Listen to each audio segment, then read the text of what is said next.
Dear ladies and gentlemen, welcome back to your favorite channel, Yolendo TV. Now, Kandara MP Alice Wahome has been touted as one of those people who are fronted as the Minister for Energy. Remember, William Samoei Ruto has not successfully been able to come up with a list of those CSS that will help him in governance of the Kenya Kwanza government.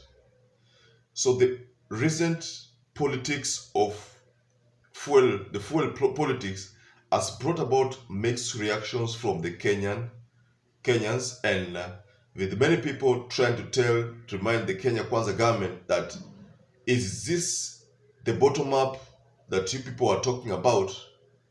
Niambie wa Kenya ya kwamba kama mjumbe wa Kandara ninajua ripoti kamili ile rais wetu alipata juu ya bei ya mafuta haingemwezesha kurudisha bei chini, lakini nafikiri hii kwa sababu ni kwa muda mchache, tukubali ya kwamba tutengeneze pesa haraka, ndio hii mambo yote alainishe vizuri, bei ya mafuta iwe ni ile bei tunaweza kununua na kuuzia watu tukiwa tunajua wanaweza kuinunua. Ni tuseme kweli, hii maneno ya mafuta bei kuwa inaenda juu, itaenda tu ifikie mwananchi wa kawaida. Lakini mwananchi wa kawaida anajua serikali William Ruto amechukua siku 2 iliyopita. Tarehe 13. Leo ni tarehe 15. Hatungeweza kumwambia sasa aendelee na ile mipangilio ilikuwa ya subsidy, kwa sababu hata wenye kumanage, waziri wa energy na principal secretary wa energy, ile report wamempatia inaonyesha ya kwamba hawezi kuendelea na ile bei ambaye ilikuwa. If I may take you back to the days of campaign before William Samoei Ruto became the president of the Republic of Kenya. Now, in the series of campaign there around May, June, there was a crisis of petrol, and that was witnessed across the whole of Kenya. And I remember somewhere in, I think June, there was that function, the government, the public holiday, I think Padaraka Day. So in that public holiday, Uhuru Muigai Kenyatta said that the main reason why prices are high or have skyrocketed to that level was because of the Ukraine war and because of the pandemic that hit the whole world, that is the corona pandemic.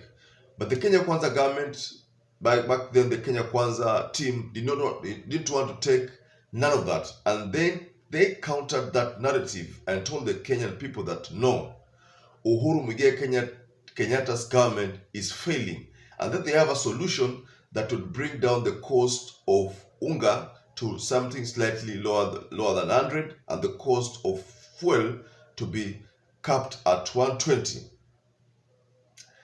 But Kandara MP Alice Wahome has made a terrible blunder in one of the statements that he made 2 days ago.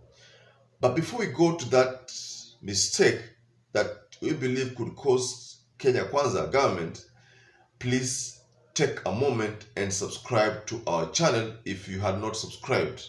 You can hit the notification bell so that every time we upload a video, you will always become the first person to get notified.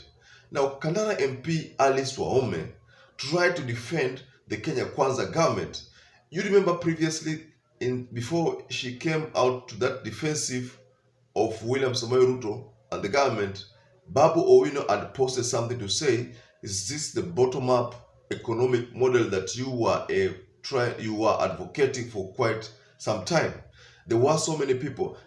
David D also tried to defend the Ruto-led government that give us time. I mean, the narrative has shifted from we having a solution to give us time to find a solution.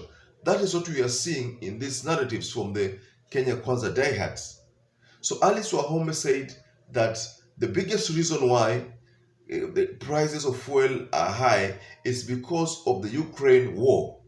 Now that is considered that as a terrible mistake, because when Uhuru Muigai Kenyatta made that known to the people, when he gave that as an excuse a valid excuse as to the reason why the prices of basic commodities globally has been affected, Ruto and the team downplayed that narrative and said that no, it is because of state capture, it is because of corruption, it is because of other factors which Uhuru Muigai Kenyatta is to be blamed, and the reasons why the prices of everything is going high. Alainishe vizuri, bei ya mafuta iwe ni ile bei tunaweza kununua na kuuzia watu tukiwa tunajua wanaweza kuinunua. Ni tuseme kweli, hii maneno ya mafuta bei kuwa inaenda juu, itaenda tu ifikie mwananchi wa kawaida.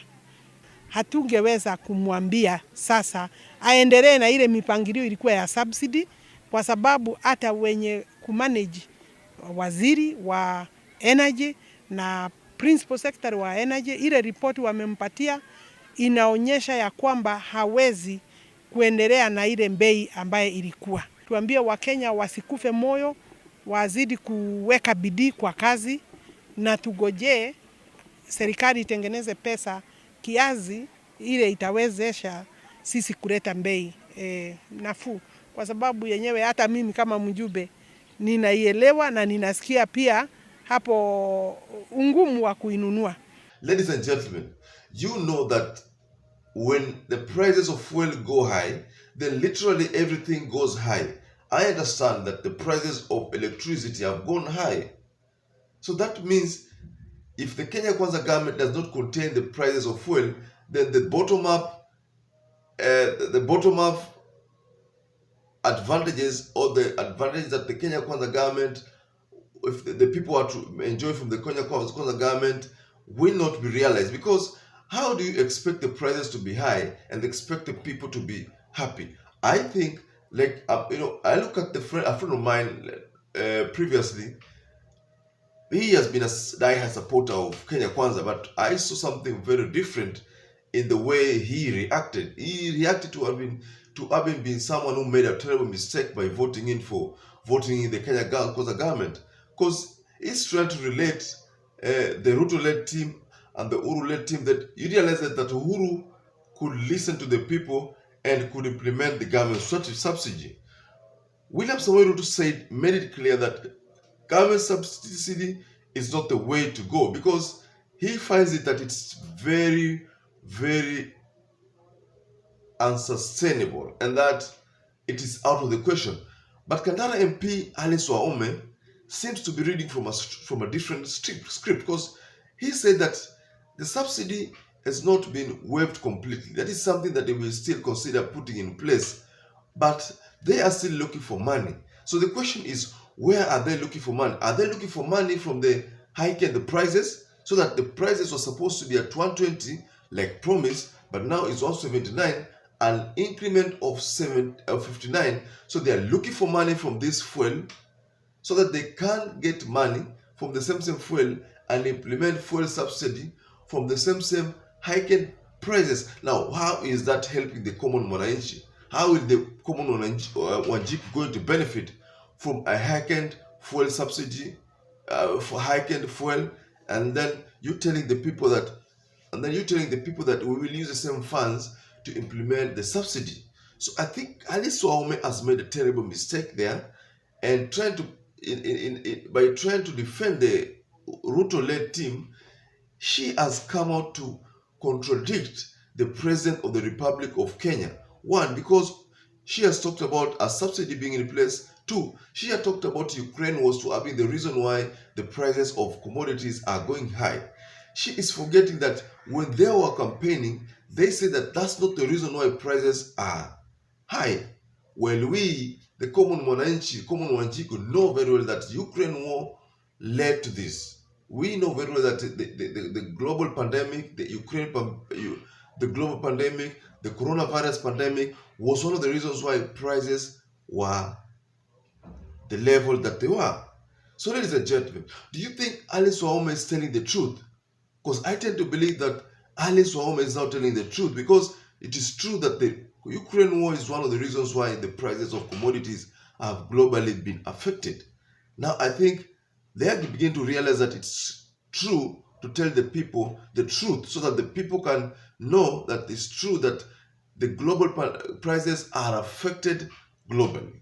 It is not because of Uhuru Muigai Kenyatta, it is not because of William Samoei Ruto, but it's because of other factors which are being visible globally. Now, ladies and gentlemen, as I come close to the end of this analysis, please I'd like to urge you again to subscribe to our channel, to share our channel. Let us grow to 15,000 subs. That is our target. So ladies and gentlemen, please, I'm winding up and please take care na ushinde vizuri.